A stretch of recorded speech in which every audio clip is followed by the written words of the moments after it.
এই যুবক ছেলেগুলো বুঝলোই না, কোনোভাবেই বুঝলো না।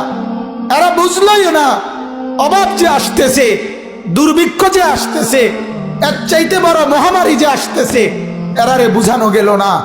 এদের মোবাইলের নেশা এরা ছাড়লো না, এদের নর্তুকি দেখা এরা ছুটলো না, এদের নাফরমানি এরা ছাড়লো না, এক ওয়াক্ত নামাজ পড়ার অনুভূতি এদের জাগলো না। হায় যুবক, হায় মুসলমান ছেলে, তুই বদলাবি কোন দিন ভাই? কোন দিন বদলাবি? তোর কারণে আরো গজব আসতেছে, আরো গজব আসতেছে। কোথায় নেমে গেছি আমরা?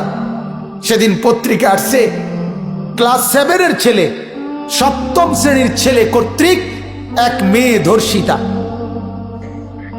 ধর্ষণকারী ক্লাস 7-এর ছাত্র। এই আমার বাংলাদেশ।